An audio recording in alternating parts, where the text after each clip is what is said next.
बिस्मिल्लाहिर्रहमानिर्रहीम अस्सलाम वालेकुम। आज की वीडियो में हम बात करेंगे एक मशहूर दवा टेबलेट कैटरस के बारे में। ये किन बीमारियों में इसकी इस्तेमाल होती है, इसके सही तरीके इस्तेमाल क्या है और किन लोगों को ये दवा नहीं लेनी चाहिए। वीडियो को आखिर तक देखिए, कंप्लीट रिव्यू आप लोग के साथ शेयर करने वाला हूँ। तो चलो कोई टाइम ज़ाया किए बगैर वीडियो को शुरू करते हैं। तो इस टेबलेट का नाम है टेबलेट कैटरस, इसके ब्रांड नाम है और इसकी जो फार्मूलेशन है वो है लेवोमाइजोल, इसकी फार्मूलेशन है। तो इसकी इस्तेमाल की जाती है, ये ज़्यादातर इस्तेमाल होती है पेट के कीड़ों में।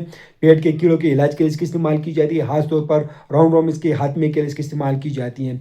पेट के कीड़ों में इसके इस्तेमाल किया जाता है। इसके इस्तेमाल से पेट के कीड़ों का खात्मा हो जाता है। किन लोगों को एहतियात से इस्तेमाल करनी चाहिए, जिगर की शदीद मरज़ में एहतियात से इस्तेमाल करवानी चाहिए, खून की बीमारी में आप लोग एहतियात से इस्तेमाल करो और हमल में डॉक्टर की हदायत के मुताबिक इस्तेमाल करें। तो डोजेस क्या होगी, डोजेस की ये हैं कि खुराक हमेशा डॉक्टर के मशवरे से इस्तेमाल करें। आमतौर पर ये दवा सिंगल डोज में दी जाती है, खाने के बाद आप लोग इस्तेमाल करो, एक ही खुराक काफ़ी होती है, बार बार इस्तेमाल से परहेज़ करें। ये दवा जिस्म के अंदर मौजूद कीड़ों को मफलूज करके खारिज करती है।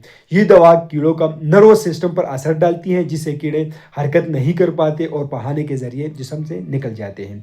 तो इसकी साइड इफ़ेक्ट क्या हो सकती है, तो इसका ये साइड इफ़ेक्ट हो सकती हैं, इससे मतली हो सकती है, पेट में दर्द हो सकती है, सर दर्द हो सकती है, चक्कर आ सकती है, मुंह का और जायका जो है वो ख़राब हो सकती है, एलर्जी हो सकती है और जिस्म में दर्द हो सकता है।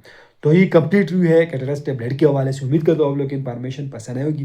लेकिन मैं आप लोग एक बात बता दूं कि सिर्फ मालूमाती इन्फॉर्मेटिव वीडियो जो मैंने इस्तेमाल करते हो, पहले हम डॉक्टर से ज़रूर मशवरा करें। हम आप लोग सिर्फ मालूमाती वीडियो बना रहे हैं। तो वीडियो कैसे लगी कमेंट करें, वीडियो को लाइक करें, शेयर करें। शुक्रिया।